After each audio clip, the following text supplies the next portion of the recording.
नमस्कुर्वत्य नरं चैव नरोत्तमं देवीं सरस्वतीं व्यासं ततो जयमुदीरयतमुखं करोति भाषाणं कुर्वन् भक्तैः कृपातमं वन्दे परमानन्दमाधवं घलं सुखमुखादं भागवतं प्रमादयो भूरोहिका भूयाका भूव्यासं वस्तनद्दारं चक्रकुंभकर्मशं पराशरात्मनं बन्धशिवतातं तपोनिधिम् ओम व्यासाय विष्णुरूपाय व्यासरूपाय विष्णवे नमो वै ब्रह्मनिधये वासिष्ठाय नमो नमः।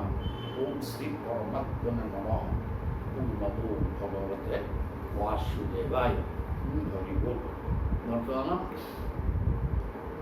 दशम स्कंध अध्याय 87 भगवान प्रलय करने की समस्त जीवजगत को निज भितर रखी अनंत शयन कर नूतन पुनर्बार सृष्टि करने समय आसबार वेद माने भगवान को निद भाषे स्तुति शुणिला तेणु वेद मैंने स्तुति कर निद भाषे सृष्टि हो किसी देखिए तृतीय सुसंत्य द्वितय इव सुसंत्य सुभृतु जदिते अनुविधा महदहं आदयु अंडमसृजन जदनुग्रहतः पुरुष बधोन्नयत्र चरमो ममयादिषु च सत् असतः परम त्वं अथ जदेषु अवशेषमृतम् द्रुतय इव शोषंत्य अशुभ्रत जदिते अनुविधा जो व्यक्ति आपन को ठीक है जानना सीधा भजन कीर्तन पूजन ईश्वर ये सर्वस्व ये वाले गोटे जानलानी ता जीवन निरर्थक से केवल निश्वास प्रश्वास नहीं बंचुची से कौन भस्त्रा कमारशाल भस्त्रा गोटे भाती ना गोटे हाँ भाती यहाँ ये जो ये चमड़े गोटे थड़ी फर्स्ट फर्स्ट बेल पवन बाहर सी कौन पवन न आनिया करनी कि जाने जदि तुम पवन नहीं बंचुच केवल आ भस्त्रा सह तुम्हें सामान कहीं बंचा माने ईश्वर चिंतन करा दरकार ईश्वर चिंतन नहीं निश्वास प्रश्वास नहीं खाली बंचु तो भस्त्रा सह सामान कमार सह भस्त्रा महत अहम आदय एक प्रकृति महत्व जो अहंकार अहंकार सब सृष्टि है तेणु श्वास प्रश्वास चलन प्रक्रिया महत्व आदि जिते तत्व रही से सब हूँ जड़ महत अहंकार ये समस्त जड़ अंडन सृजन ब्रह्मांड सृष्टि है प्रकृति महत्व जो अहंकार आसला सब सृष्टि है शरीर है हाथ गोड़ आखि नाक जेझार जी बुले क्या संगे आखि मिसिले ना जड़ अवस्था तेणु सी बुले जेझार जी ये प्रकार हवा पर तत्व सृष्टि रचना कार्य समर्थ हो पारे नहेबार आपण कृपा करी से सब भितर निजर शक्ति संचार करते समस्त गोटे अंडा भितर रहिले जोटा कि ब्रह्म ब्रह्मांकर अंडा सीटा ब्रह्मांकर अंडा ब्रह्मांड सृष्टि तो से अंडा मध्य समस्त रही जेझार जी बुले स्वाधीन स्वतंत्र रही कौन रूप नहीं कि किसी नहीं नाम नहीं कि रूप नहीं कि किसी नहीं गोटे सरल अंग प्रत्यंग गुड़ाक जेझार जी बुले जड़ गुड़ाक कर किसी नहीं बोध तेणु प्रभु देखिए ये कौन सृष्टि है तो सृष्टि नुहे कौन जोटा कह सुतरां प्रभु निजर शक्ति प्रयोग करता दे सब प्रभु कह तात्पर्य कौन जिनिसटा बिना प्रभु ये तो चैतन्य शक्ति आप समस्त जड़ आसो तेणु निज शक्ति प्रयोग कर सृष्टि निर्माण को सफल कले ଷଷ୍ଠୀ ପ୍ରୟୋଗ କଲେ ତାପରେ ଶରୀର ସୃଷ୍ଟି ହେଲା ଆଉ ଅମୃତରୁ ଯୋଡ଼ାଯୋଡ଼ି ହେଇକିରି ଯେମିତି ଯାହା ହେବା କଥା ଚାଲିଲା। ତେଣୁ ସବୁଟା ଆପଣ ହିଁ କଲେ। ଯାହା କରୁଛନ୍ତି ପ୍ରଭୁ ଏଠି କି କ'ଣ କରୁଛନ୍ତି ଏବଂ ତାପରେ ତିଆରି ହେଲା 5ଟା କୋଷ, ପଞ୍ଚକୋଷ ଶରୀରଟା। କୋଷ ବୋଇଲେ ଆମର ଆଉ କୋଷ 2 କୋଷ ବାକ୍ଟର ହିସାବ, ସେଟା ମାର୍ଗର ହିସାବ କିଲୋମିଟର ଯେମିତି ସେ କୋଷ ଗୋଟେ ଥିଲା ନାଇଁ, ସେ ନୁହଁ। କୋଷ ମାନେ ଗୋଟେ ଥଳି, 5ଟା କୋଷ, 5 କୋଷକୁ ନେଇକି ଶରୀର ହେଇଛି ଗୋଟେ ଥଳି। ତାହେଲେ ସେ 5ଟା କ'ଣ କ'ଣ? ଗୋଟେ ଅନ୍ନମୟ କୋଷ। ଅନ୍ନମୟ କୋଷ କହିଲେ ଏ ଶରୀରଟା ସମ୍ପୂର୍ଣ୍ଣ, ଏ ଶରୀରଟା ବି ଅନ୍ନ, ଅନ୍ୟ କାହାର ଅନ୍ନ, ଏବଂ ଇଏ ଅନ୍ନ ଶବ୍ଦର ଅର୍ଥ ପୁରା ମାଟି। ତେଣୁ ଇଏ ବି ସେ ମାଟିରୁ ତିଆରି ହେଇଛି। ମାଟି ବା ମାଟିର ରୂପାନ୍ତରିତ ଜିନିଷ, ଖାଦ୍ୟ ଯେତେ ଖାଦ୍ୟ ସବୁ ମାଟିର ରୂପାନ୍ତର। ଧାନ, ଗହମ, ମାଣ୍ଡିଆ, ସୋରିଷ, ରାଶି ଯାହା ହେଇଛି ସବୁ ମାଟିର ରୂପାନ୍ତର ଏବଂ ସେଇଥିରେ ଶରୀର ଗଢ଼ା ହେଇଛି। ତେଣୁ ଏଇ ଶରୀରଟା ମଧ୍ୟ ଅନ୍ନ, ଏବଂ ଏ ଶରୀରଟା ଅନ୍ନରୁ ତିଆରି ହେଇଛି। କୋଉଥିରୁ ହେଇଛି? ଆମେ ଯେଉଁ ଅନ୍ନ ଖାଉଛେ, ମାତ୍ର ଡାଲି ତରକାରୀ ଭଲ ଅନ୍ନ, ତାର ଦେହରୁ ଇଏ ଗଢ଼ା ହେଇଛି। ତେଣୁ ଇଏ ସେଇ ଅନ୍ନ। ଅନ୍ୟ ଦୃଷ୍ଟି ଦେଖିଲେ ଅନ୍ନ ହେଲେ ଖାଦ୍ୟ ବସ୍ତୁ, ଏ ଶରୀର ମଧ୍ୟ ଅନ୍ୟ କାହାର ଖାଦ୍ୟ। ଇଏ ବାଘ ଝିଅ ସବୁ ଚୋଇକି ଖାଇବେ। ତେଣୁ ଗୋଟେ ଏଇଟା ଅନ୍ନମୟ କୋଷ, ମାନେ ଶରୀରଟା ପ୍ରାଣମୟ କୋଷ, ଯୋଉଟା ଆଉ ଗୋଟେ ହେଲା ପ୍ରାଣ। ଏଗୁଡ଼ା ସବୁ ଗୋଟେ ଗୋଟେ ମୁଖ୍ୟ ଅଂଶ। ଏଗୁଡ଼ା ନଥିଲେ ଶରୀର ନାହିଁ କି ମଣିଷ ମାନେ କୌଣସି ଜୀବ ନାହିଁ। ତେଣୁ ଗୋଟେ ଅନ୍ନମୟ କୋଷ ହେଲା, ଆଉ ଗୋଟେ ପ୍ରାଣ। ପ୍ରାଣ ନଥିଲେ ନ ରହିବ। ତେଣୁ ପ୍ରାଣମୟ କୋଷଟା ହେଲା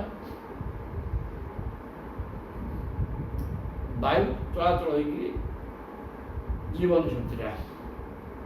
ତା ହାତକୁ ସବୁ ଅନେକ ନାକ ଦରକାର, ସବୁ ନଳୀ ଦରକାର, ସେ ଯାଇକି ଫୁସଫୁସ, ହୃଦପିଣ୍ଡ ଏମିତି ସବୁ ପବନ ଯିବ, ପବନଟା ଚାରିଆଡ଼କୁ ଯିବ, ଅମ୍ଳଜାନ ଯୋଗାଇ ଦେଇକିରି ଯାହା ବିଷାକ୍ତ ବାଷ୍ପ ଅଙ୍ଗାରକାମ୍ଳ ଶରୀର ଭିତରୁ ତାକୁ ବାହାରକୁ ଘିନି ଆଣିବ।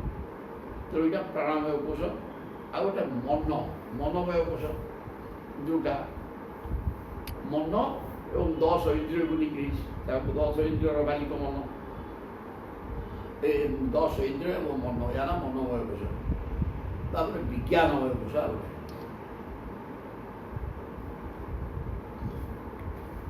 ଜ୍ଞାନଟା ସେଥିରେ କିଛି ଅନୁମାନ ଜ୍ଞାନ, ତେଣୁ ସେଟା ବିଶେଷ କିଛି ପ୍ରଭାବ ପକେଇବନି। ବିଜ୍ଞାନମୟ କୋଷ ମାନେ ବିଶେଷ ଜ୍ଞାନ, ଯେଉଁଟା ଅନୁଭବ ଜ୍ଞାନ। ତେଣୁ ଅନୁଭବ ଜ୍ଞାନଟା ବିଜ୍ଞାନମୟ କୋଷ। ତାପରେ ଆନନ୍ଦମୟ କୋଷ, ସଭା ଶେଷ କଥା ହେଲା ଆନନ୍ଦମୟ କୋଷ। ଏମିତି 5 କୋଷକୁ ନେଇକରି ଆମେ ଗଢ଼ା ହେଇଛେ। କିନ୍ତୁ ଆମେ ଇଏ ଯୋଡ଼ିଛନ୍ତି ତ ଅନ୍ନମୟ, ପ୍ରାଣମୟ, ମନମୟ କୋଷ ଭିତରେ ଆମେ ସୀମାବଦ୍ଧ ରହୁଛେ। ଜ୍ଞାନ ଏବଂ ଆନନ୍ଦମୟ କୋଷ ଆଡ଼କୁ କେହି ଯାଇପାରୁନାହିଁ, ଯାଉନି କିଏ। ଜ୍ଞାନ ହେଲେ ତ ଆନନ୍ଦ ହବ। ଆଉ ସେ ଦୁଇଟା ପରସ୍ପର ପରିପୂରକ। ଇଏ ଥିଲେ ସିଏ ହବ ନା, ସିଏ ହବନି। ଆଉ ଜ୍ଞାନ ନହେଲେ କ'ଣ? କିଛି ଜାଣିଲେ ସିନା ଅନୁଭବ ଆସିଲେ। ଆନନ୍ଦାନୁଭବ ସ୍ୱରୂପ ହେଲେ ପ୍ରଭୁ ହେଲେ ଅନୁଭବ ସ୍ୱରୂପ। ଆଉ ସେ ଅନୁଭବଟା କ'ଣ ନା ଆନନ୍ଦ। ତେଣୁ ସେ ଜ୍ଞାନ ନହେଲେ କ'ଣ ହବ? ତ ଏଇ 5 କୋଷ ଶରୀର ଅନୁରୂପ ଆପଣ ହିଁ ପୁରୁଷ ରୂପରେ ନିବାସ କରନ୍ତି। ଏ 5 କୋଷ ବିଶିଷ୍ଟ ଶରୀର ଭିତରେ ଆପଣ ବାସ କରନ୍ତି ଏବଂ ସବୁ କୋଷ କାର୍ଯ୍ୟକ୍ରମ କରେ। ସେ କୋଷ ଅଛି ସେ ଆପଣ ନଥିଲେ କେହି କିଛି କରିପାରିବେନି। ତେଣୁ ସବୁ ଭିତରେ ପ୍ରଭୁ ସବୁଠି ରହିବାକୁ ହବ। ନଥିଲେ କୌଣସି ଜିନିଷ ନାହିଁ, କାରଣ ସବୁ ଏଠି ଜଡ଼। ପ୍ରଭୁଙ୍କ ନା ଆଉ ତ ସବୁ ଜଡ଼ କ'ଣ କରିବ? এই ପଞ୍ଚକୋଷ ଯେଉଁ ଅନ୍ତିମ ଆନନ୍ଦମୟ କୋଷ ଆପଣଙ୍କୁ ଉପଲବ୍ଧି କରିବାର ସ୍ଥାନ। ତେଣୁ ଆନନ୍ଦମୟ କୋଷ ହେଲା ଭଗବତ ସତ୍ତା ଅନୁଭବ କରିପାରିବ। ପଞ୍ଚମ ସର୍ବଶେଷ କୋଷ ସେଇଟା ହେଲେ ସେଇଟା କାହା ପାଖରେ ନାହିଁ, ସମସ୍ତଙ୍କ ପାଖରେ ଅଛି, କିନ୍ତୁ ତାଙ୍କ ଅନୁଭବକୁ ଆଣିଲେ ସେ ବାହାରିଗଲା, ଆଉ ବାହାରିବ କ'ଣ?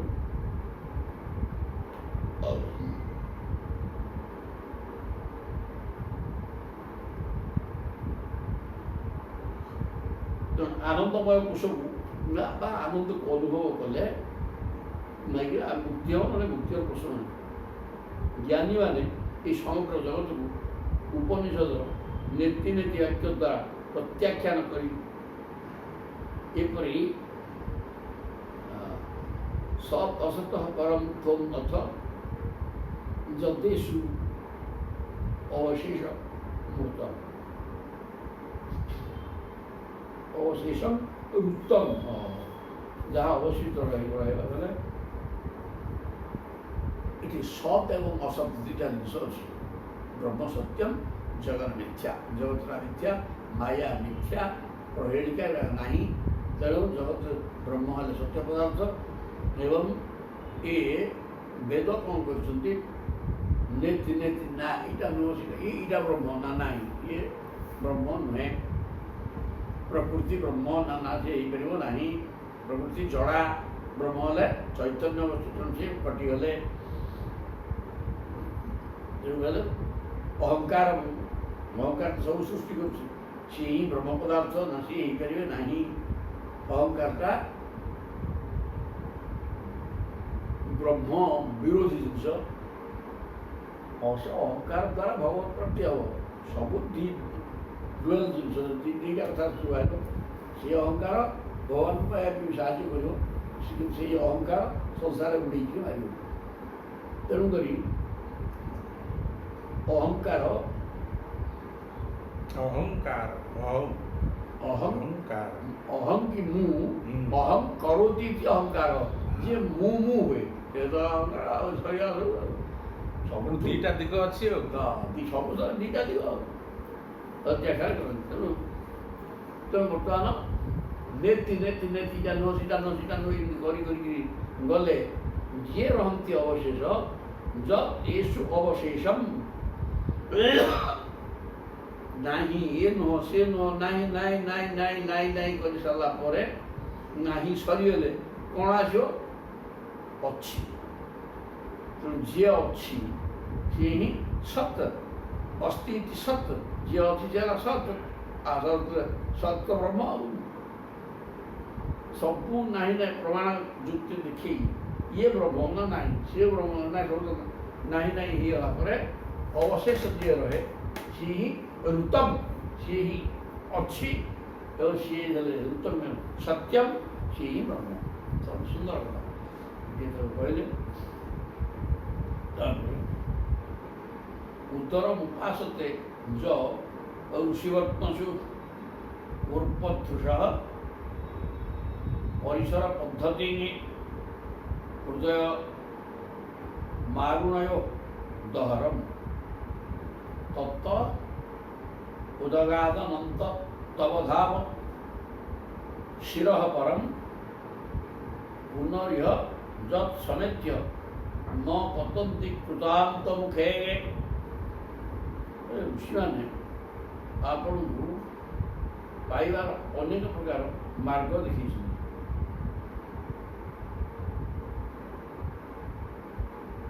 ଯଃ ଋଷିବର୍ତ୍ତସୁ ଉର୍ପଧୃଷଃ, ଋଷିମାନେ ଅନେକ ମାର୍ଗ, ଆଉ ଅନେକ ହେଲା ଆଉ କେତେଟା ମାର୍ଗ ହେଲା? ଜ୍ଞାନ ମାର୍ଗ, କର୍ମ ମାର୍ଗ, ଭକ୍ତି ମାର୍ଗ, ବାହାଘର ତିନିଟା ଆଉ ଏ ତିନି ହିଁ ମାର୍ଗ। ତେବେ ୟାକୁ ଅନେକ ମାର୍ଗ ଏଇଥିରୁ ଅଧିକା ତ ବହୁତ ଆଉ ଦିବଚନ, କିନ୍ତୁ ସଂସ୍କୃତରେ ଅଛି ଗୋଟେ ଏକବଚନ, ଦ୍ୱିବଚନ, ବହୁବଚନ। ବହୁବଚନ ହେଲେ ଦୁଇରୁ ଅଧିକା ହେଲେ ବହୁବଚନ। ତେଣୁ ସେଥିପାଇଁ କୁହାଯାଇଛି ଅନେକ ମାର୍ଗ ରହିଛି ଭଗବାନଙ୍କୁ ପାଇବା ପାଇଁ। ତଦନୁଯାୟୀ ଯେଉଁମାନେ ସ୍ରୋତ ଦୃଷ୍ଟି ସମ୍ପନ୍ନ ସେମାନେ ମଣିପୁର ଚକ୍ରରେ, ମଣିପୁରଟା ନାଭି, ଆପଣଙ୍କୁ ଅଗ୍ନି ରୂପେ ଉପାସନା କରନ୍ତି। ମଣିପୁର ଚକ୍ରଟା ହେଲା ଅଗ୍ନି ତତ୍ତ୍ୱ, ଅହଂ ବୈଶ୍ୱାନର ଭୂତ୍ୱା ପ୍ରାଣୀନାଂ ଦେହମାଶ୍ରିତଃ। ଗୀତାରେ ଭଗବାନ କହୁଛନ୍ତି ପ୍ରତ୍ୟେକ ପ୍ରାଣୀର ବୈଶ୍ୱାନର ଯିଏକି ଖାଦ୍ୟକୁ ହଜମ କରନ୍ତି, ପ୍ରାଣୀନାଂ ଦେହମାଶ୍ରିତଃ। ପ୍ରତ୍ୟେକ ପ୍ରାଣୀର ଦେହକୁ ଆଶ୍ରୟ କରିକିରି ବୈଶ୍ୱାନର ମୋ ନାଁ ସେ ଅଗ୍ନି ସ୍ୱରୂପରେ ଅଛି। ବୈଶ୍ୱାନ ବି ଅଗ୍ନି ହେବ ଯିଏକି ଖାଦ୍ୟକୁ ହଜମ କରନ୍ତି। ପଚାବ୍ୟନ୍ନଂ ଚତୁର୍ବିଧମ୍ ପ୍ରାଣାପାନ ସମାଯୁକ୍ତ ପଚାବ୍ୟନ୍ନଂ ଚତୁର୍ବିଧମ୍। 4 ପ୍ରକାର ଅନ୍ନକୁ ପରିପାକ କରାଏ ଅଗ୍ନି ସ୍ୱରୂପରେ ରହିଛି। ନାଭି ଚକ୍ର ବା ମଣିପୁର ଚକ୍ର। ତେଣୁ ଅନ୍ୟ ଅରୁଣ ବଂଶର ଋଷିମାନେ ନାରୀ ସମୂହର ଉତ୍ପତ୍ତି ସ୍ଥଳ ହୃଦୟରେ ଆପଣଙ୍କୁ ପରମ ସୂକ୍ଷ୍ମ ବ୍ରହ୍ମ ରୂପେ ଉପାସନା କରିବେ। ଆଗୁଣୟ ଋଷୟ ଅରୁଣୀ ବଂଶ ସମ୍ପନ୍ନ ଅରୁଣ ବଂଶ ସମ୍ପନ୍ନ ଋଷିମାନେ ଆପଣଙ୍କୁ ନିଜ ହୃଦୟରେ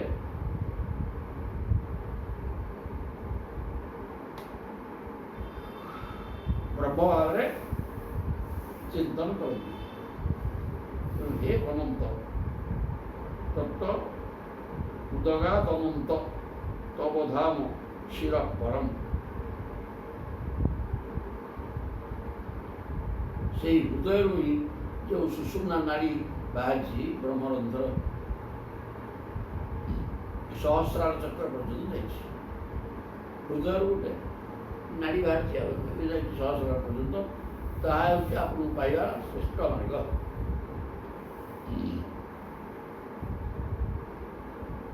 ତା ନା ସୁଷୁମ୍ନା ନାଡ଼ି।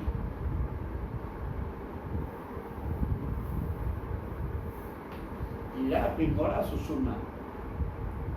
ଇଡ଼ା ହେଲା ବାଁ ପଟ, ଡାହାଣ ପଟ ହେଲା ପିଙ୍ଗଳା ଏବଂ ସୁଷୁମ୍ନା ହେଲେ ମଧ୍ୟ ହେଲେ ତଥା ବି ସ୍ୱତନ୍ତ୍ର କିଛି ନାହିଁ। ଆଉ ଗୋଟେ 3ଟା ତ ନଡ଼ି ଚାଲିଲାକୁ 8ଟା ନା ଯୋଡ଼ିଏ ଅଛି। ତେଣୁ ସୁଷୁମ୍ନାରେ ନିଶ୍ୱାସ ଯିବା ମାନେ ନିଶ୍ୱାସ ଯାଉଛି କି ନାହିଁ ଜାଣି ହେବନି, କିନ୍ତୁ ତା ବାଟେ ସେ ଯାଉଥିବ। ଏଇଟା ହେଲା। ତେଣୁ ହୃଦୟ ଦେଶରୁ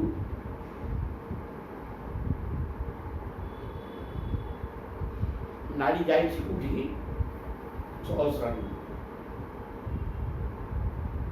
ଏବଂ ସେଇ ବାଟ ଦେଇକି ଯଦି ନିଶ୍ୱାସ ନେବ, ନିଶ୍ୱାସ ପ୍ରଶ୍ୱାସ ନେଇକି ପ୍ରାଣାୟାମ କରିବ ତାହେଲେ ବ୍ରହ୍ମପ୍ରାପ୍ତି ହେବ।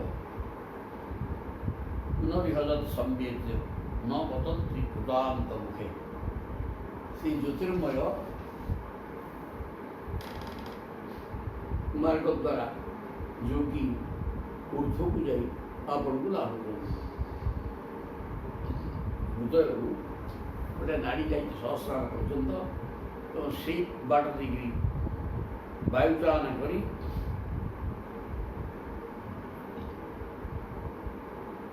ସହସ୍ରାର ପର୍ଯ୍ୟନ୍ତ ଯାଇକିରି ପ୍ରାଣବାୟୁ ଅଟକେଇବ ବୋଇଲେ ଭଗବତ ପ୍ରାପ୍ତି ହେବ।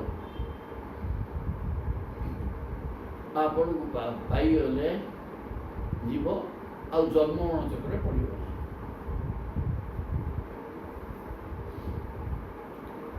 ହୃଦୟ ଠାରୁ ଗୋଟେ ସୁଷୁମ୍ନା ନାଡ଼ି ଯାଇଛି କୋଉଠିକି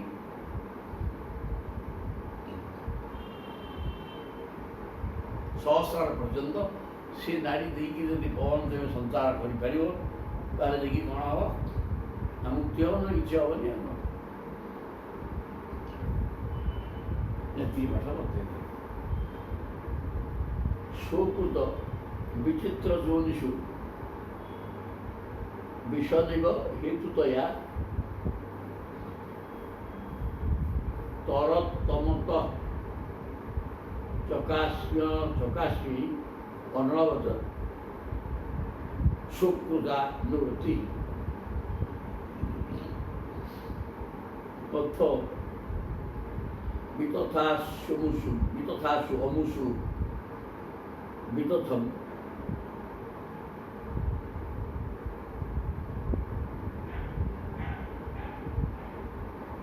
অর্থ বিতথাৎসু অমুষু অবিতথম তব ধাম সমম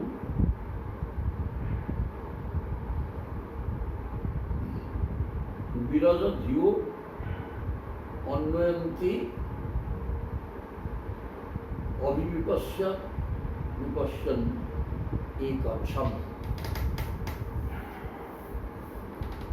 হে ভগবান, ଆପଣ ନାନା ପ୍ରକାର ଯୋନିରେ ପ୍ରାଣୀକୁ ନିର୍ମାଣ କରିଛନ୍ତି।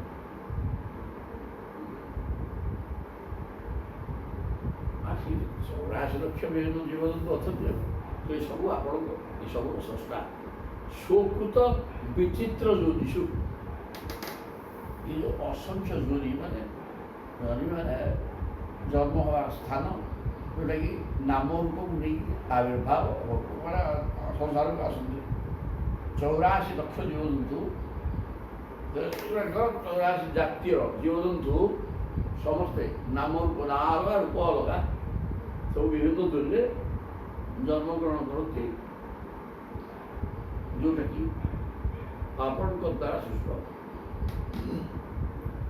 ବିଶ୍ୱଦେବ ହେତୁ ଦୟା,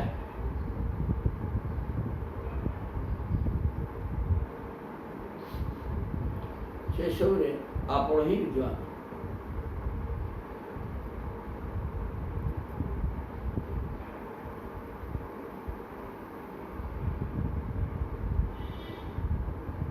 ଚଉରାଶୀ ଲକ୍ଷ ବିଭିନ୍ନ ଜୀବଜନ୍ତୁ ଏଠି ଅଛନ୍ତି ଏବଂ ସମସ୍ତେ ବଞ୍ଚିବା ପାଇଁ ହେଲେ ସେ ଆପଣ ରହିବା ଦରକାର। ବିଶ୍ୱଦେବ ହେତୁ ଦୟା, ଆପଣ ହିଁ ଏ 84 ଲକ୍ଷ ଜୀବଜନ୍ତୁ ସୃଷ୍ଟି କରିବା ପାଇଁ ହେତୁ ମାନେ କାରଣ, ଏବଂ ଆପଣ ପୁରା ସୃଷ୍ଟି କରିଦେଲା ପରେ ଗୋଟେ ଜଡ଼, ତେଣୁ ସଂସାର ହେବ କେମିତି? ତେଣୁ ଆପଣ ବିଶ୍ୱଦେବ ପ୍ରବେଶ କରିଯାଇଛନ୍ତି ତା ଭିତରେ। କି ବିଶ୍ୱଦେବଟାକୁ ପୁଣି ସୁନ୍ଦର ଭାବରେ କହୁଛନ୍ତି, ଆପଣ ତ ସବୁଠି ସଦାବେଳ ପାଇଁ ଥିଲେ, ଅନ୍ୟଠି ବସିଗଲେ ଭିତରେ ପହଞ୍ଚିଯିବେ କ'ଣ? ତେଣୁ ଆପଣ କାରଣ ରୂପରେ କେଉଁଥିରେ ପ୍ରବେଶ କରୁନଥିଲେ ମଧ୍ୟ ପ୍ରବେଶ କଲା ପରେ ଜଣାପଡ଼ୁଛି। ଆପଣ ତ ସବୁ ସୃଷ୍ଟିର କାରଣ ଏବଂ ଆପଣ ସର୍ବତ୍ର ରହନ୍ତି, ସର୍ବବାହ। ତେଣୁ ଯିଏ ସବୁଠି ରହିଛନ୍ତି ସେ ପୁଣି ପ୍ରବେଶ କରିବ। ତେଣୁ ପ୍ରବେଶ କରିବା କଥାଟା ଆପଣ ସବୁ ଭିତରେ ପ୍ରବେଶ କରି ରହିଛନ୍ତି, ଏଇଟା କହିବା ଯଥାର୍ଥ ହେଉନି। ଆପଣ ସଦାବେଳେ ସବୁଠି ଅଛନ୍ତି, ଆଉ ପ୍ରବେଶ କରିବ କ'ଣ?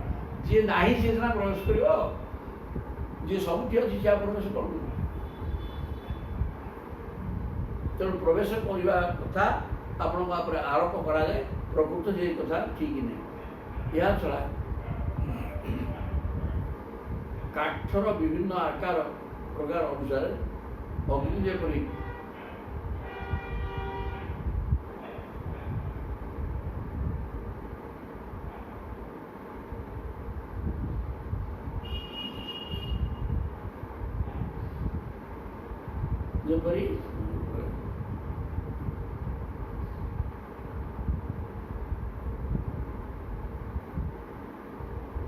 କାଠର ଆକାର ଗୋଟେ ଘଷି ପଡ଼ା ଗୋଲ, ତା ଦେହରେ ଅଗ୍ନି ରହିଛି, ଗୋଲା କାଠ ହେଇକି ଜଳିବ।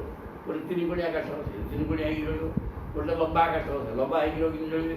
କିନ୍ତୁ ଅଗ୍ନି 3 କୋଣିଆ ଲମ୍ବା ଗୋଲ ଏସବୁ ନୁହଁ। ଅଗ୍ନି ତତ୍ତ୍ୱ ଯେଉଁଟା ଆଲୋକ ଦେବ ଏବଂ ତେଜ ଉତ୍ତାପ, ଆଲୋକ ଉତ୍ତାପ ଏ ଦୁଇଟାକ ଦିଏ, ସିଏ ହେଲେ ଅଗ୍ନି। କିନ୍ତୁ ଅଗ୍ନି 3 କୋଣିଆ, 4 କୋଣିଆ, 5 କୋଣିଆ, ଲମ୍ବା ଏସବୁ କିଛି ନୁହନ୍ତି। ଅଗ୍ନି ତତ୍ତ୍ୱ ଭିନ୍ନ କଥା। କିନ୍ତୁ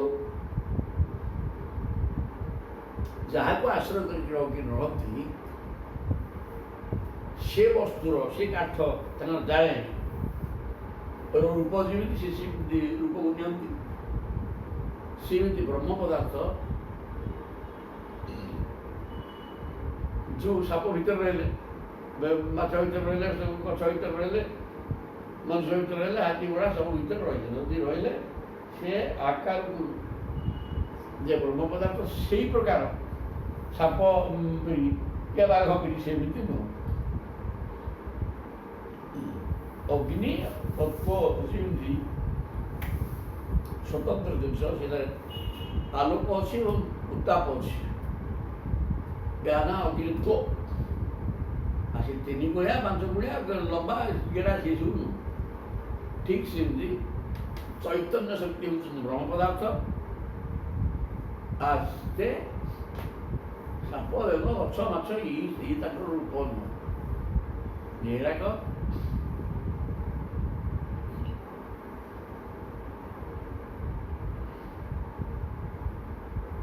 ପାଞ୍ଚଭୌତିକ ଖୋଳ ଅନେକ ପ୍ରକାର ସୃଷ୍ଟି କରିଛନ୍ତି ବ୍ରହ୍ମା, କିନ୍ତୁ ତା ଭିତରେ ପ୍ରଭୁ ଚୈତନ୍ୟ ଶକ୍ତି ତାହା ସେ ଏଇ ଜିନିଷ ସବୁଠି ସମାନ ଭାବରେ ଅଛନ୍ତି।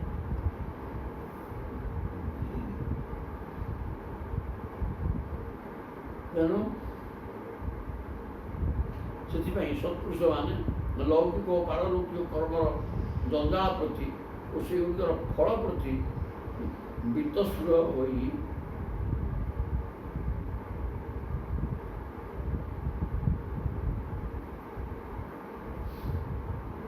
ସତ୍ପୁରୁଷମାନେ ଲୌକିକ ଇହଲୋକ ଏବଂ ପରଲୋକ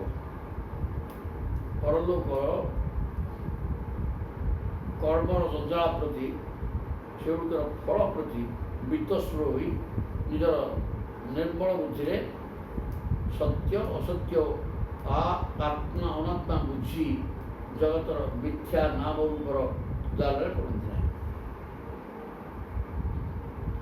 ଜାଗତିକ ବସ୍ତୁ ମିଥ୍ୟା ନାମ ରୂପ, ଅନେକ ନା ଅନେକ ରୂପ ଏଗୁଡ଼ାକ ବିଭିନ୍ନ ଯୋନିରେ ଅସଂଖ୍ୟ ଯୋନିରେ ରହିଛି। ତେଣୁ ପ୍ରତ୍ୟେକ ଯୋନିରେ ଜନ୍ମ ହେଉଥିବା ଜୀବ ଅଲଗା ଅଲଗା ପ୍ରକାର ତାର ନାଁ ରୂପ ଅଛି। ତେଣୁ ଏ ନାମ ରୂପକୁ ନେଇକରି ମାୟା ହିଁ ଜଗତକୁ ସୃଷ୍ଟି କରିଛି। ତେଣୁ ଯିଏ ପ୍ରକୃତିରେ ବିଜ୍ଞ ଲୋକ ସେଇ ମାଇକ ନାମ ରୂପରେ ଗୋଳ ହୁଏ ନାହିଁ। ସେ ବୁଝେ ଯେ ଇଏ ନାମ ରୂପକୁ ନେଇକରି ମାୟା ଏକୁ ସୃଷ୍ଟି କରିଛି, ଗୁଡ଼ାକ ନିତ୍ୟ ନୁହେଁ। ୟା ଭିତରେ ଯିଏ ଅଛନ୍ତି ସିଏ ହିଁ ନିତ୍ୟ।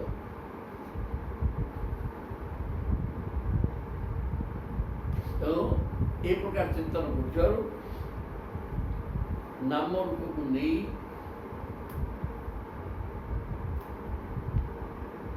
ମାୟା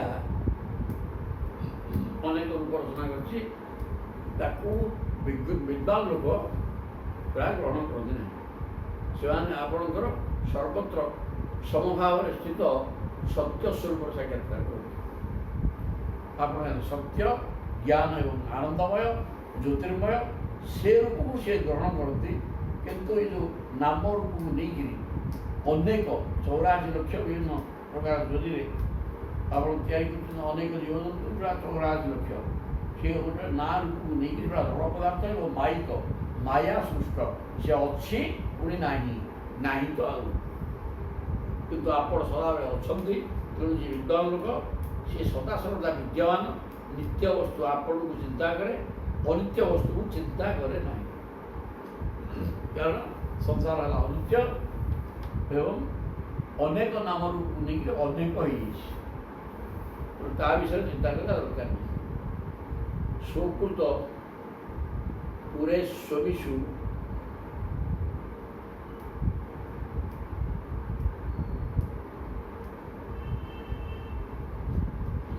ସୁକୃତ পুরেষু অবিষু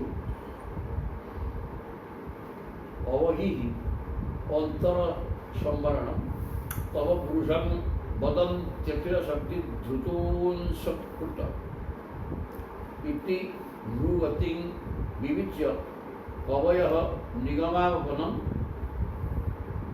ভবত উপাসতে অঙ্ঘ্রিং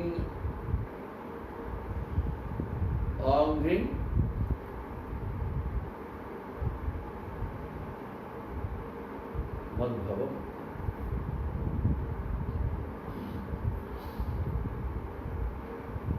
ভবতঃ উপাসতে অঙ্ঘ্রিং অভবম ভুবি বিশ্বসিতা। সকল জীবଙ୍କର ଶରୀର ଆପଣ ହିଁ ନିର୍ମାଣ କରିଛନ୍ତି। ସ୍ୱକୃତ ପୁରେଷୁ, ପୁର ମାନେ ଏଇ ଶରୀର ଗୁଡ଼ାକ 84 ଲକ୍ଷ। ବିଭିନ୍ନ ଜୀବଜନ୍ତୁ ଯେଉଁଟା ମାୟା ଦ୍ୱାରା ସୃଷ୍ଟି ହେଇଛି ଏ ସକଳ ପୁର ଇଏ ଗୋଟେ ପୁର ମାନେ ଘର ଏସବୁ ଘର ଆପଣ ତିଆରି କରୁଛନ୍ତି ସ୍ୱକୃତ ପୁରେଷୁ ଅମିଷୁ ଦୃଶ୍ୟ ଅଶ୍ଚିନ୍ ଜଗତେ ଦୃଶ୍ୟମାନେଷୁ ସ୍ୱକୃତେଷୁ ପୁରେଷୁ କ'ଣ କରୁଛନ୍ତି ଅବହି ଅନ୍ତର ସମ୍ବରଣ ପୁର ଭିତରେ ଆପଣ ରହିଛନ୍ତି ମବି ବାଂଶ ଜୀବ ଲୋକ ଜୀବ ଭୂତ ସନାତନ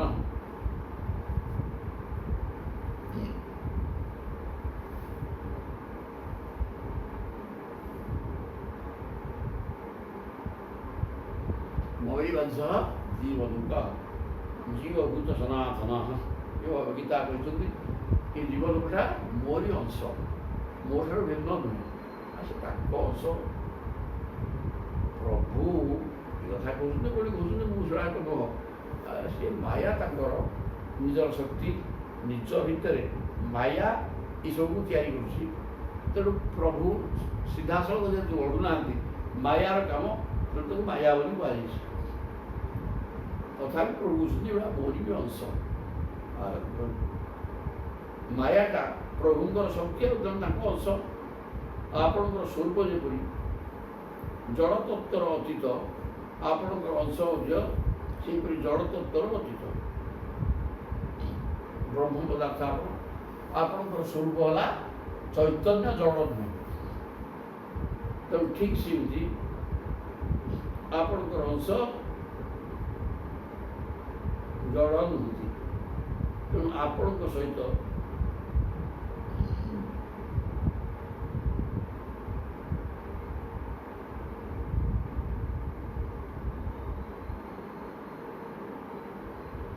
ଆପଣଙ୍କର ସହିତ ଜୀବର ସମ୍ପର୍କ ପିତା ପୁତ୍ରର ସମ୍ପର୍କ ବୋଲି ଆପଣ ସ୍ରଷ୍ଟା ଜଗତର ସ୍ରଷ୍ଟା ଆପଣ ତେଣୁ ଯାହାକୁ ସୃଷ୍ଟି କରୁଛନ୍ତି ଆପଣ ଆଉ ଯିଏ ଯାହାକୁ ସୃଷ୍ଟି କରୁଛି ସୃଷ୍ଟି ଯିଏ କରୁଛି ସେ ପିତା ଯିଏ ସୃଷ୍ଟି ହେଲା ସେ ପୁତ୍ର ତେଣୁ ଏ ଜଗତଟା ଆପଣଙ୍କର ପିତା ପୁତ୍ର ସମ୍ପର୍କ ଜଗତ ସହିତ ଅଛି ସବୁ ଜୀବର ସମ୍ପର୍କ ପିତା ପୁତ୍ର ଭଳିଆ ଆପଣଙ୍କ ଦ୍ୱାରା ନିର୍ମିତ ଶରୀରରେ ଜୀବର ବାସ୍ତବ ସ୍ୱରୂପ କାର୍ଯ୍ୟକାରଣ ରୂପୀ ଆବରଣ ରହିତ ଅର୍ଥାତ୍ ତାହା ଜଡ଼ ପ୍ରକୃତିର ଅତୀତ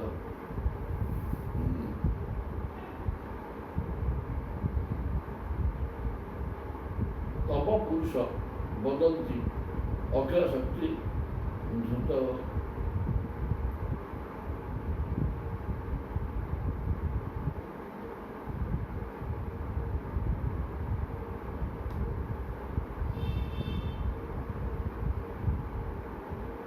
ସକାଳ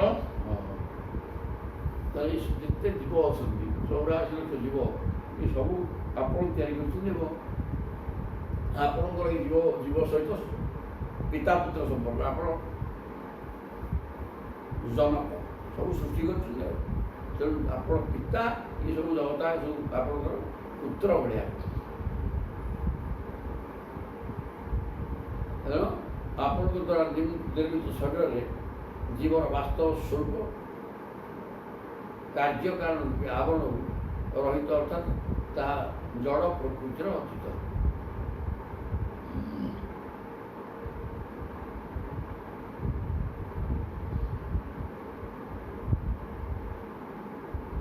ଶରୀରଟା ମାୟା ଦ୍ୱାରା ସୃଷ୍ଟି ହେଇଛି ତେଣୁ ମାଇକ ଶରୀରଟା ଜଡ଼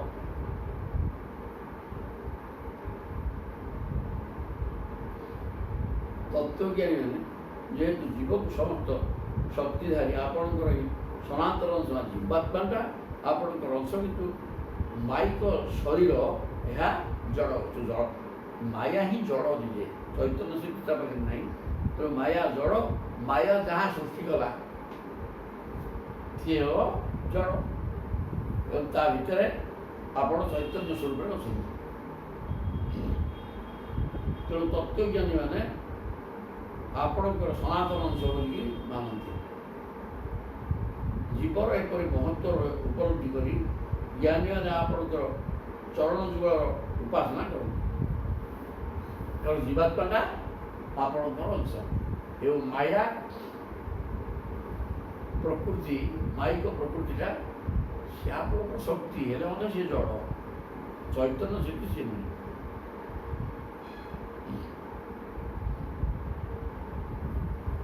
ଆପଣଙ୍କ ଚରଣରେ ସେବା ପୂଜା କଲେ ତାର ପରିଣାମରେ ସଂସାର ଚକ୍ର ବି ନଷ୍ଟ ହେଇଯାଏ। ଇତି ନୃଗତି ବିବିଚ୍ୟ କବୟଃ ନିଗମା ତବ ପୁରୁଷଂ ବଦନ୍ତି ଅକ୍ଷୟ ଶକ୍ତି ଧୃତୁଂସକୃତମ୍। ଆପଣ ସମସ୍ତ ଶକ୍ତିର ଆଧାର, ଆପଣ ଜନକ ଏବଂ ଏ ସୃଷ୍ଟିଟା ଆପଣଙ୍କର ପିତା ପୁତ୍ର ସମାନ, କିନ୍ତୁ ହେଲେ ମାୟା ପାଞ୍ଚ ଭୂତକୁ ନେଇକରି ଶରୀର ଗଠନ କରିଛି। ଏସବୁ ଜଡ଼, ତା ଭିତରେ ଆପଣ ପଶିକି ରହିଛନ୍ତି। ଆପଣ ଏଇ ଚୈତନ୍ୟ ବସ୍ତୁ, ଏଇଟା ହେଲା ପ୍ରକୃତ ସତ୍ତା ଜ୍ଞାନ। ପ୍ରକୃତ ଜ୍ଞାନ ଇୟା ନୃଗତି ବିବିଚ୍ୟ କବୟଃ ନିଗମାମପନମ୍ ଭଗତ ଉପାସତୁ ଉପାସତେ। ତେଣୁ ସମସ୍ତେ ଯିଏ ସିଦ୍ଧ ପୁରୁଷ ବା ଜ୍ଞାନୀ ଲୋକମାନେ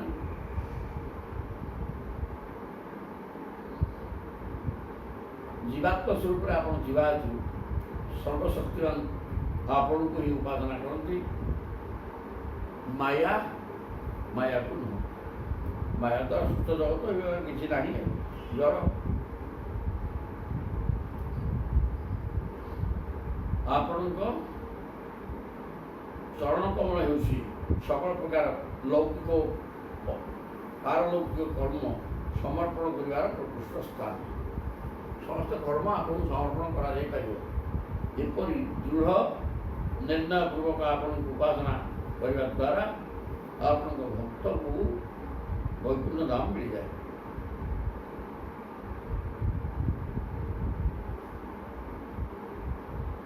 କହୁଛନ୍ତି କି ଉପାସନା ଯୋଗ୍ୟ କେବଳ ଆପଣ, କାରଣ ଆପଣ ଚୈତନ୍ୟ ବସ୍ତୁ, ଆଉ ସବୁ ଜଡ଼ ଗୁଡ଼ାକ। ତେଣୁ ଭଗବତ ଉପାସକୁ ଅଘ୍ରି, ଆପଣଙ୍କ ଚରଣକୁ ଉପାସନା କରୁଥିବା ବିଜ୍ଞମାନେ ଅଭବଂ ଭୂମି ବିଶ୍ୱଜିତା। ଇଏ ପୃଥିବୀରେ ଜନ୍ମମରଣ ବାରମ୍ବାର ଯେଉଁ ହେଉଛନ୍ତି, ସେ ଜନ୍ମମରଣ ଚକ୍ରରୁ ଉଦ୍ଧାର ହୋଇଯାନ୍ତି। କାହିଁକିନା ଯିଏ ସଂସାରକୁ ସେବା କଲା, ସିଏ ହିଁ ଅନେକ ପାପ ପୁଣ୍ୟ ମିଶ୍ରିତ କର୍ମ କଲା, ସେ କର୍ମର ଫଳ ଭୋଗ କରିବା ପାଇଁ ଜନ୍ମମରଣ ଚକ୍ରରେ ପଡ଼ିଲା। ଯିଏ ସଂସାର ଛାଡ଼ିଦେଇ କେବଳ ଆପଣଙ୍କ ଚରଣାରବିନ୍ଦୁକୁ ଆଶ୍ରୟ କରି ଚାଲିଛି ଏବଂ ଆପଣ ହିଁ ଉପାସ୍ୟ ଧ୍ୟେୟ, ଏ କଥା ବୁଝି ସାରିଛି ଏବଂ ସଦା ସର୍ବଦା ଚିତ୍ତ ଆପଣଙ୍କ ପାଖେ ସମର୍ପିତ କରିକି ରହିଛି, ସେ ବ୍ୟକ୍ତି ଜନ୍ମମରଣ ଚକ୍ରରୁ ଉଦ୍ଧାର ହେଇଯାଏ। ଅନ୍ୟମାନେ ନୁହେଁ। ଯେଉଁମାନେ ସଂସାରକୁ ମୋର କରିକିରି ସାଂସାରିକ ବସ୍ତୁରେ ଭୋଗ୍ୟ ପଦାର୍ଥ ରହିଛି, ଇନ୍ଦ୍ରିୟ ଗ୍ରାହ୍ୟ ଏବଂ ଭୋଗ୍ୟ ପଦାର୍ଥ, ତାକୁ ମୋର ବୋଲି ଚିନ୍ତନ କରି, ଶରୀରଟାକୁ ମୁଁ ବୋଲି ଚିନ୍ତନ କରି ବୁଲୁଛନ୍ତି, ତାଙ୍କର ମୁକ୍ତିର ପ୍ରଶ୍ନ ନାହିଁ। ଦୂର ଭଗମାତ୍ମ ତତ୍ତ୍ୱ ନିଗମୟ ତବାତ୍ମତମ୍ ଚରିତ ମହାମୃତାବ୍ଧି ପରିବର୍ତ୍ତ ପରିଶ୍ରମଣା ନ ପରିଲାଭ ଲକ୍ଷ୍ୟନ୍ତି କେଚିତ ଅପବର୍ଗ ମପୀଶ୍ୱରତେ ଚରଣ ସରୋଜ ହଂସକୂଳ ସଙ୍ଗ ବିଶିଷ୍ଟ ଗୃହୀ। ଦୂର ଭଗବାତ୍ମ ତତ୍ତ୍ୱ ନିଗମାୟ।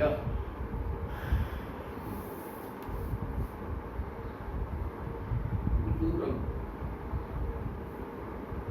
ଭଗବାତ୍ମ ତତ୍ତ୍ୱ ନିରମାୟ ତବାତ୍ମ। ହେ ଈଶ୍ୱର, ପରମାତ୍ମା ତତ୍ତ୍ୱର ଜ୍ଞାନ ଲାଭ କରିବା କଠିନ ବୋଲି ଜାଣି ଜୀବମାନଙ୍କୁ ଅନୁଗ୍ରହ କରିବା ନିମନ୍ତେ ଆପଣଙ୍କର ସଂସାର ଆବର୍ତ୍ତନକୁ ଆପଣ ସଂସାରକୁ ଆସିଛନ୍ତି ଅବତାର ନେଇକି।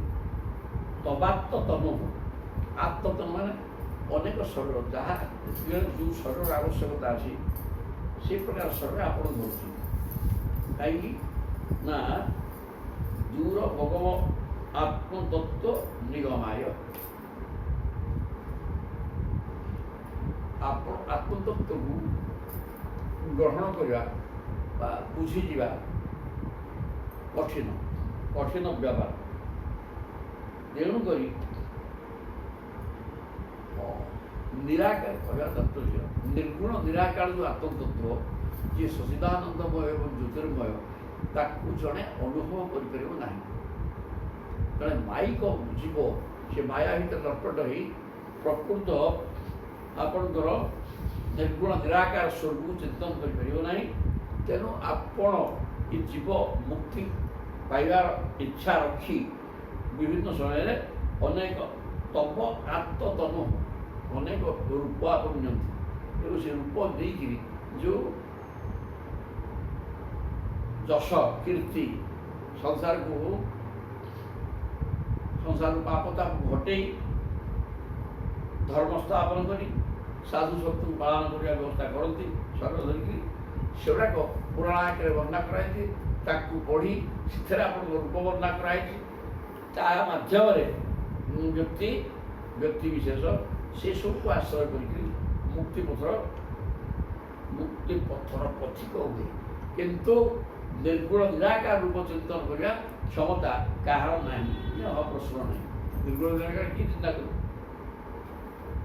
ସଗୁଣ ସାକାର ରୂପ ସମ୍ମୁଖରେ ରଖିକି ତ ଚିନ୍ତା କରି ହେଉନି। ଗୋଟେ ରୂପର ଆକର୍ଷଣ ଅଛି କିନ୍ତୁ ସେ ଆକର୍ଷଣଟା ମଧ୍ୟ ଇଏ ଡକାୟତ ମଣ୍ଡପକୁ ଆକର୍ଷିତ କରିପାରୁନାହିଁ। ସେ ତାକୁ ଯାଇଥିଲେ ମଧ୍ୟ ଆଉ କୁଆଡ଼େ ଚିନ୍ତା କରୁଥିବ। ଆଉ ନିର୍ଗୁଣ ନିରାକାର ଚିନ୍ତା କରିବ ଇଏ ଯେଉଁ ସଂସାର ବାହିକ ବସ୍ତୁ ଭିତରେ ବାହ୍ୟ ଆଇକି ଲୋକ ନିର୍ଗୁଣ ନିରାକାର ଚିନ୍ତା କରିବା ସମ୍ଭବପର ନୁହେଁ। ତେଣୁ ଆପଣ ରୂପ ନିଅନ୍ତି ଏବଂ ସେ ରୂପକୁ ଚିନ୍ତା କରିବାର ବ୍ୟବସ୍ଥା କରନ୍ତି। ଚରିତ ମହାମୃତାବ୍ଧି ପରିବର୍ତ୍ତ ପରିଶ୍ରମଣା ସେମାନଙ୍କର ସଂସାର ଆବର୍ତ୍ତନକୁ ସମାପ୍ତ କରିବା ନିମନ୍ତେ ଆପଣ ନାନା ପ୍ରକାର ଅବତାର ଧାରଣ କରି ଲୀଳା କରନ୍ତି। ସେସବୁ ଲୀଳା ହେଉଛି ଅମୃତ ସାଗର ସମାନ। ଆଜି ଖେଳା ଲୀଳା କରୁଛନ୍ତି ଏଗୁଡ଼ାକ ଅମୃତ ଭଳିଆ ଅମୃତ ଅବଧି ଅଭିଯାନ ସମୁଦ୍ର। ଆପଣ ଯେଉଁ ଖେଳା ଲୀଳା କରୁଛନ୍ତି ଏହା ହେଲା ଖେଳା ଲୀଳା ଗୁଡ଼ା କ'ଣ ହେଉଛି କି ଶାସ୍ତ୍ରରେ ସବୁ ବର୍ଣ୍ଣନା କରାଯାଉଛି ଏବଂ ତାକୁ ଜଣେ ଶୁଣିଲେ ସେ ଯେଉଁ କଥାମୃତ ଏ କଥା ଆପଣଙ୍କର କଥାମୃତ କର୍ଣ୍ଣ ମାଧ୍ୟମରେ ହୃଦୟକୁ ପ୍ରବେଶ କରି କାଲି ଡେଟ୍ରେ ପୃଥୁ ମାଗିଲେ କ'ଣ ମାଗିଲେ କହିଲେ ଶ୍ରବଣଟା ନବଧା ଭକ୍ତିର 1 ନମ୍ବରରେ ଅଛି। ତେଣୁ ଶୁଣିବାଟା ବେଶୀ ଦରକାର। ପ୍ରଭୁ ତାଙ୍କୁ ଯାଚିଲେ ବର ଯାହା ଭାଇ କିଛି କ'ଣ ତମ ଇଚ୍ଛା କହିଲେ ବାପ କ'ଣ ମୋର ମାଗିବି ଆଉ ମୋର ଏକହିତ କାନ କରିଦିଅ ଆପଣଙ୍କର କଥାମୃତ ରସକୁ ମୁଁ ଯେମିତି କର୍ଣ୍ଣ ମାଧ୍ୟମରେ ଶୁଣୁଥାଏ। ତା ମାନେ ଏଠି ମଧ୍ୟ ଏଇ ଶ୍ଲୋକ ଦ୍ୱାରା ଭାଗବତରେ ଏଇ ଶ୍ଲୋକ କହିକିରି ଶ୍ରବଣଟା ସର୍ବଶ୍ରେଷ୍ଠ ମାର୍ଗ ଭକ୍ତି ପାଇଁ ଏଇଟା ପ୍ରଭୁ ସୂଚନା ଦେଇଛନ୍ତି। ସେଥିପାଇଁ ପୃଥୁ ଯିଏ ଅବତାର ପ୍ରଭୁଙ୍କର ସିଏ କାନ ଗୁଡ଼େ ମାଗିଛନ୍ତି ପୁରା ଶୁଣିବାକୁ ହବ ତ ପ୍ରଭୁ କଥା ହବ। ତାପରେ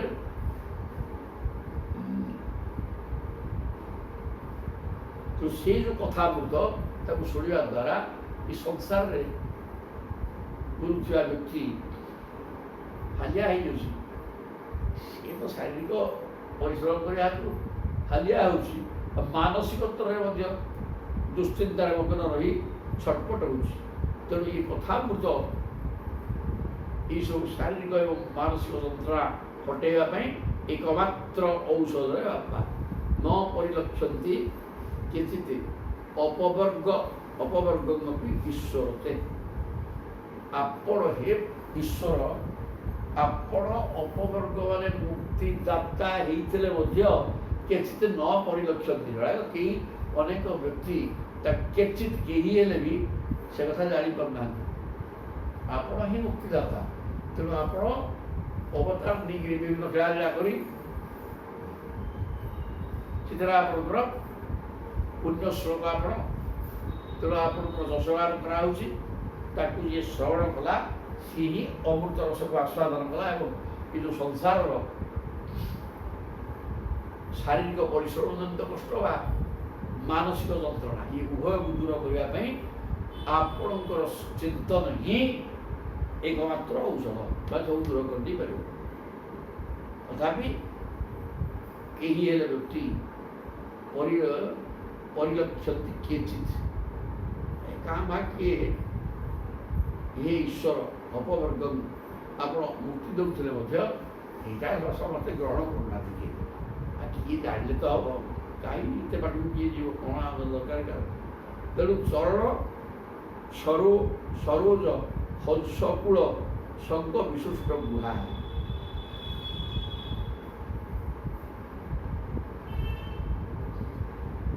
ତେଣୁ ଆପଣଙ୍କର ଭକ୍ତମାନେ ଆପଣଙ୍କ ଚରଣ କମଳର ପ୍ରେମୀ ପରମହଂସମାନଙ୍କର ସତ୍ସଙ୍ଗରୁ ଏପରି ଅପାର ଆନନ୍ଦ ଲାଭ କରନ୍ତି ଯେ ନିଜର ବର୍ଣ୍ଣନା ସବୁ କରିଯାଆନ୍ତି। ଚରଣ ସରରୁହ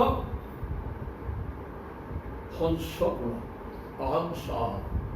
ଅହଂସ ଏହି ପ୍ରକାର ଅନୁଭବ କରୁଥିବା ପରମହଂସ ମାନଙ୍କର ମୁଖ ନିଃସୃତ ଆପଣଙ୍କର ଅଧାମୃତ ରସକୁ ଆସ୍ୱାଦନ କରି ସଙ୍ଗ ବିଶିଷ୍ଟ ଆସ୍ୱାଦନ କରି ଏତେ ପ୍ରେମ ସୃଷ୍ଟି ହୁଏ ଯେ ଭକ୍ତମାନେ ବିଶିଷ୍ଟ ଗୃହସ୍ଥାଶ୍ରମରେ ଗୃହକୁ ଭୁଲି ଯାଆନ୍ତି। ଘର ସଂସାର ସ୍ତ୍ରୀ ପିଲା ସବୁ ଭୁଲି ଯାଆନ୍ତି, କାରଣ ଆପଣଙ୍କ ସେ କଥାମୃତ ଭିତରେ ରହସ୍ୟ ରହିଛି। ଆପଣଙ୍କର ସ୍ୱରୂପ ଅନୁଭବ ତାର ଦ୍ୱାରା ହେଇପାରୁଛି। କାର୍ଯ୍ୟକଳାପ ମାଧ୍ୟମରେ ଆପଣଙ୍କ ରୂପ ବର୍ଣ୍ଣନା ଅନେକ ହେଇଛି।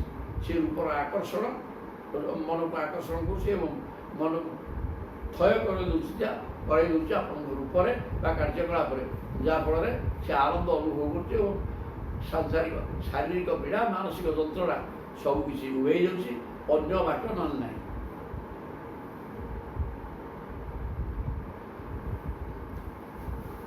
ତେଣୁ ଆପଣଙ୍କ ଅବତାର ଧାରଣ କରିବାଟା ମଧ୍ୟ ଭକ୍ତମାନଙ୍କ ପାଇଁ ଉଦ୍ଦିଷ୍ଟ। ଭକ୍ତମାନଙ୍କର ସ୍ୱାର୍ଥ ସିଦ୍ଧି କରିବା ପାଇଁ ଭକ୍ତମାନେ ନିର୍ଗୁଣ ନିରାକାର ଚିନ୍ତନ କେହି କରିପାରିବେନି। ତେଣୁ ସଗୁଣ ସାକାର ଅବତାର ନେଇକି ଯେଉଁ ଖେଳାଲିଳା କରନ୍ତି, ସଂସାରର ଧର୍ମର ସ୍ଥାପନ କରନ୍ତି, ଦୁର୍ଜନମାନଙ୍କର ବିନାଶ, ସଜ୍ଜନମାନଙ୍କର ପାଳନ ଏବଂ ଲୋକଶିକ୍ଷା ଏ ସବୁଗୁଡ଼ାକ ସେଥିରୁ ମିଳେ। ତେଣୁ ଯିଏ ଭକ୍ତ ଆପଣଙ୍କୁ ସେ ସ୍ୱରୂପକୁ ଦର୍ଶନ କରି ସାଧନା କରିପାରିବ। ଦ୍ୱିତୀୟରେ ଆପଣଙ୍କ କାର୍ଯ୍ୟକଳାପ ଗୁଡ଼ାକ କଥାମୃତ ରସକୁ ଆସ୍ୱାଦନ କରିବା ଫଳରେ ସଂସାର ଜଞ୍ଜାଳ ଉଦ୍ଧାର ପାଇବ ଏବଂ ଗୃହକୁ ଭୁଲିଯିବ, ଭୁଲି ଯାଉଛନ୍ତି। ତେଣୁ ତୋଦନୁ ପ୍ରଥମ କୁଳାୟ ମିତମ୍ ଆତ୍ମସୁହୃତ ପ୍ରିୟବଚରତି ତଥୋନ୍ମୁଖେ তোই হিতে প্রিয়গাত্ম নিচ ন বত রমন্ত্য অশ্বদুপাসনয়া আত্মহনো যদনুষয়া ভ্রমন্তিহয়ে কুশরীর ভূত অনুষয়া তোত অনুপথম কুড়ায় ইদম আত্মস্বরূপ প্রিয়। তাহলে হে পরমাত্মা, এই ପାଞ୍ଚ ଭୌତିକ ଶରୀର ହେଉଛି ଆପଣଙ୍କୁ ପାଇବାର ଏକମାତ୍ର ବାଟ। ଶରୀର ଥିଲା ଭିତରେ ଯଦି ସାଧନ କଲ, ସ୍ଥୂଳ ଶରୀର ନଷ୍ଟ ହେବ। ସୂକ୍ଷ୍ମ ଶରୀର ନଷ୍ଟ ନହେଲା ପର୍ଯ୍ୟନ୍ତ ଜୀବାତ୍ମା ସୂକ୍ଷ୍ମ ଶରୀରକୁ ଆଶ୍ରୟ କରିକିରି ଭିତରୁ ବାହାରିକି ପଡ଼ିବ, ଆଉ ଗୋଟେ ଶରୀର ରହିବ। ତେଣୁ ସ୍ଥୂଳ ଶରୀର ସୂକ୍ଷ୍ମ ଶରୀର ନଷ୍ଟ ହେବା ଦରକାର। ତେଣୁ ସେଇଟା କେମିତି ହେବ ନା, ଜୀବାତ୍ମା ଯଦି ଆପଣଙ୍କ ଚିନ୍ତନରେ ରହିଲା, ପରମାତ୍ମା ଚିନ୍ତା କରି ନିଜେ ନେଇକି ସେ ପରମାତ୍ମା ଯଦି ଏକାକାର ହେଇଯିବ, ତାହେଲେ ସେ ସୂକ୍ଷ୍ମ ଶରୀର ଦେହରୁ ବି ବାହାରିକି ପଳାଇବ। ସ୍ଥୂଳ ଶରୀର ଏବଂ ସୂକ୍ଷ୍ମ ଶରୀର ଉଭୟର ବିନାଶ ପରେ ଜୀବ ପରମାତ୍ମା ସହିତ ମିଶିକରି ମୁକ୍ତି ଲାଭ କରେ, ତା ନାଁ ହିଁ ମୁକ୍ତି। ତେଣୁ ଏ ମୁକ୍ତିଟା ସ୍ଥୂଳ ଶରୀର ଚାଲିଗଲା ପରେ ଆଉ ହେଇପାରିବ ନାହିଁ, ସୂକ୍ଷ୍ମ ଶରୀରରେ ସାଧନା କରିପାରିବ ନାହିଁ। ତେଣୁ ସ୍ଥୂଳ ଶରୀର ଥିବା ଭିତରେ ମନୁଷ୍ୟ ସାଧନା କରି ଏକାଗ୍ରତାର ସହ ବସି ଜୀବାତ୍ମା ପରମାତ୍ମାକୁ ଏକାକାର କରିବାର ବ୍ୟବସ୍ଥା ଯଦି କରିପାରିଲ, ଜୀବନାଗ ଯେମିତି କରୁଥିଲେ ବି ହେବନି। ଶେଷ ବେଳକୁ ଯଦି ଏ କଥାଟି କରିଦେଲ, ପ୍ରାଣବାୟୁ ମରିବା ସନ୍ନିକଟ ମରଣ, ସେ ଲୋକର ହାତ ଗୋଡ଼ ଛୁଞ୍ଚି ପଡ଼ିଲେ ତାକୁ ଭଲ ଲାଗିବନି କିଛି, ସବୁ ଜୀବନ ଚାରି ପଳେଇ ଆସିକିରି ଏ ହୃତ୍ପିଣ୍ଡଠୁ ନାକ ବାଟେ ଶୋ ହେଉଥିବ, ନିଶ୍ୱାସ ଟିକେ ହେଉଥିବ, ଘଡ଼ ହେଉଥିବ ଇତ୍ୟାଦି। ଏବଂ ତା ଭିତରେ ଏ ଜୀବାତ୍ମା ଚୈତନ୍ୟ ଶକ୍ତିଟା ସିଏ ଯାଇକିରି ସୂକ୍ଷ୍ମ ସ୍ୱରୂପ ଆସକରି ରହିଯାଆନ୍ତି।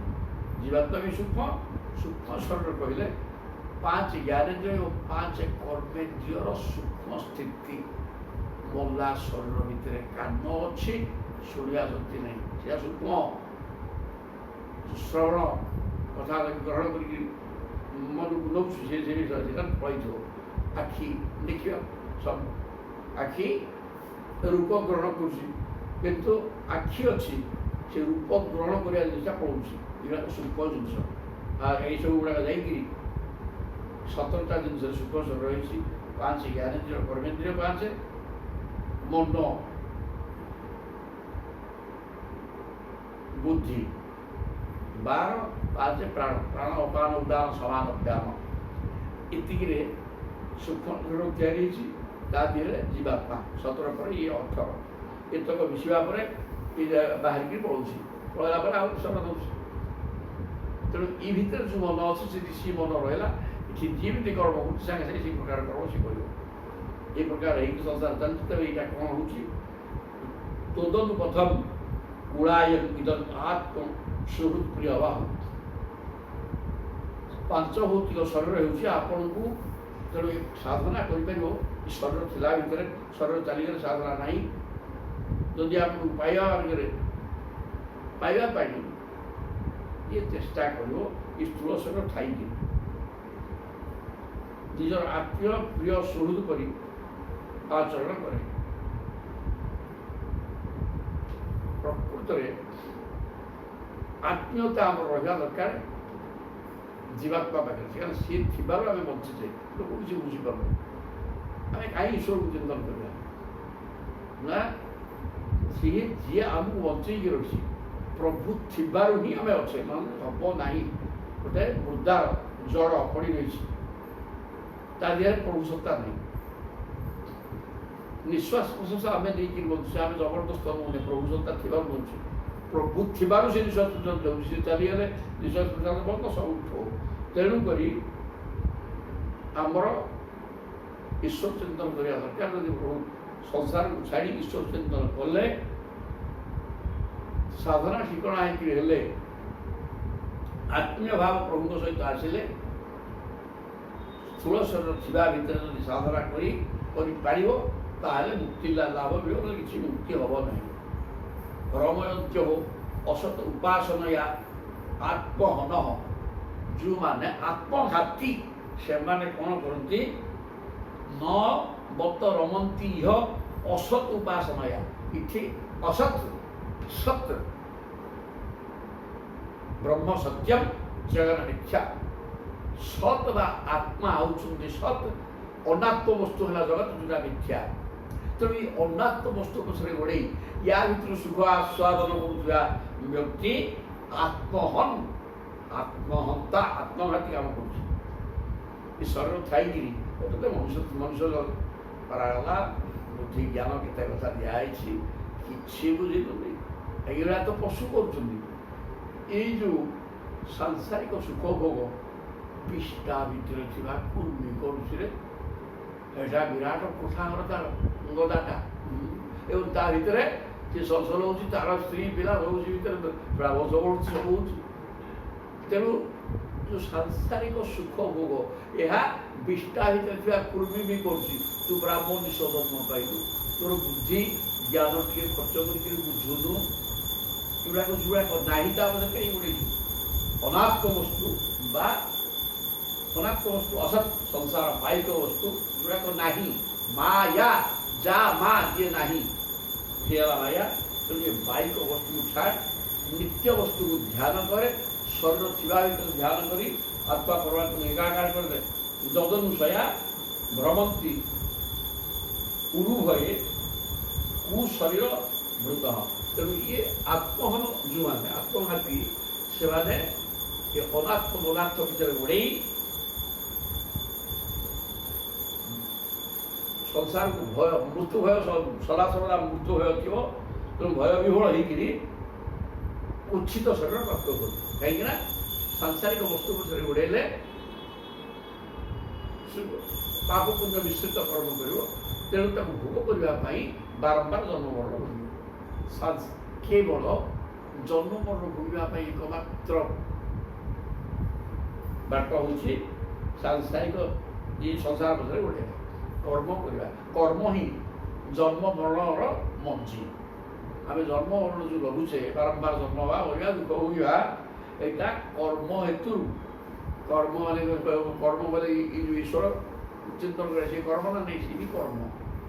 କିନ୍ତୁ ସିଏ କର୍ମ ଇଏ କର୍ମ ସବୁ ତ ଦିଆ ହେ ଗତି। ଆଉ ସେପଟ କର୍ମ କଲେ ମୁକ୍ତି, ସଂସାର କର୍ମ କଲେ ବନ୍ଧନ। ତେଣୁ ସେଟା ଆତ୍ମଘାତୀ ଏବଂ ସେ କେବେ ହେଲେ ମୁକ୍ତି ପାଇପାରିବନି। କାରଣ ଏ ଭିତରେ ସାଂସାରିକ ଭୋଗ୍ୟ ପଦାର୍ଥ ପଛରେ ଗୋଡ଼େଇ ପାପ ପୁଣ୍ୟ ମିଶ୍ରିତ ଚୋରି କରିବ, ମିଶ କରିବ, ଚୋରି କରିବ, ଟଙ୍କା ନାଇଁ କେମିତି ଚଳିବ, କଣଟେ କରିବ। ତେଣୁ ବିଭିନ୍ନ ପ୍ରକାର କରିକିରି ତେବେ ବି ବର୍ତ୍ତମାନ ଚାକିରି କରିକି ଲୋକ ଯେତେ ସବୁ ତ ଚୋର ବୋଲିକି ପ୍ରମାଣ ହେଉଛି। ସବୁଦିନ ଜଣେ ଲେଖେ ବାହାରୁଛନ୍ତି ଯିଏକି କୁବେର ସବୁ, କାରଣ 100-500 ଜାଗା ହେଲାଣି। ସେ ଜାଗା ଆଉ ଖୋଳା ଚାଲିଛି, ଦେଖା ଚାଲିଛି। କିଲେ ସୁନା କ'ଣ କରିବ ରେ ବୁଢ଼ା ଥୋଇଥିଲୁ ନାଇଁକି, ଏବେ ଲେ ବସିବୁ ଯାଇକି। ଧିକ୍କାର ତମ ପାଠ ପଢ଼ାକୁ ଏବଂ ଧନ୍ୟ ଜଗତ। ଆରେ ଏଗୁଡ଼ାକୁ ମଣିଷ କୁହାଯାଇ ପାରିବ ତ? ଏଗୁଡ଼ାକ ଆଦୌ ମଣିଷ ନୁହନ୍ତି। ମଣିଷ ରୂପ ନେଇଛନ୍ତି। ମାନବ ଧର୍ମ କାହିଁ? ଗୋଟେ ମାନବର ଧର୍ମ ଅଛି ନା ନାହିଁ? ପ୍ରତ୍ୟେକ ଧର୍ମ ରହିଛି, ପ୍ରତ୍ୟେକର କ'ଣ କରିବା ଉଚିତ ଅନୁଚିତ, ଏଗୁଡ଼ା ଅନୁଚିତ ଏଗୁଡ଼ା ରଖିକିରି କରିବୁ ବି କ'ଣ? ତ ପଳେଇବୁ ଦିନେ ଥୋ ହେଇକି ପଳେଇଥିବୁ, ଏଗୁଡ଼ା ଥୋଇକିରି କ'ଣ ହେଲା? ଏ ସମସ୍ତଙ୍କୁ ଦେବାଟା ବି ଠିକ୍। ପ୍ରତ୍ୟେକ ଭିତରେ ପ୍ରଭୁ ସତ୍ତା ଅଛି। କେବଳ ବିଗ୍ରହ ସେବା କଲେ ଭଗବାନ ଖୁସି ହେବେନି, ମନା କରିଦେଉଛନ୍ତି ନା। ପ୍ରତ୍ୟେକ ଭିତରେ ଯେହେତୁ ମୁଁ ଅଛି, ତେଣୁ ସମସ୍ତଙ୍କ ମନ ନେଇକି ଚଳ ଏବଂ ସମସ୍ତଙ୍କ ଆତ୍ମାକୁ ତୃପ୍ତି କରିଦିଅରେ। ପ୍ରତ୍ୟେକ ଭିତରେ ମୁଁ ଅଛି ନା ନାଇଁ? ନା ହଁ, ମୁଁ ସବୁଗୁଡ଼ାକ ମୋର ଅବତାର। ତେଣୁ ସମସ୍ତଙ୍କର ମନକୁ ଖୁସି କରା, କାହା ମନରେ ଆଘାତ ଦିଅନି, ସମସ୍ତଙ୍କର ସେବା କର। କାହାର କ'ଣ ଅସୁବିଧା ଅଛି ବୁଝ, ବୋଇଲେ ମୋତେ ବି ପାଇବ, ଖାଲି ବିଗ୍ରହ ପୂଜା ନୁହେଁ। ତେଣୁ ସମସ୍ତେ ଆତ୍ମହତ୍ୟା କରିବାରେ ଲାଗିଛନ୍ତି। ଏ ଜଗତଟା ବର୍ତ୍ତମାନ ଯେଉଁ ପ୍ରକାର ଗୁଡ଼ାକ ସରକାର ଆସିକି ଗୁଡ଼ା କରୁଛନ୍ତି ବୋଲିକି କିଛି ଯେତେ ଚାକିରି କରିଛନ୍ତି ତଳ ଉପର କିରାନୀ ସମସ୍ତଙ୍କୁ ଯଦି ଏଇ ପ୍ରକାର ଭିଜିଲାନ୍ସ ଲାଗି ଇଏ କରିବ, ସମସ୍ତଙ୍କର ବିପୁଳ ସମ୍ପତ୍ତି। କିଛି କିଏ କାମ ହେଉନି, ଫାଇଲ ବନ୍ଦ, ଟଙ୍କା ଦେଲେ ତାର ପକ୍ଷୀ ଲାଗିବ, ଉଡ଼ିବ, ନହେଲେ ପାଠ ଠପ୍ ହେଉନି କି ହେବନି। এই ପ୍ରକାର ସିଷ୍ଟମରେ ବର୍ତ୍ତମାନ ସଂସାର ଚାଲିଛି।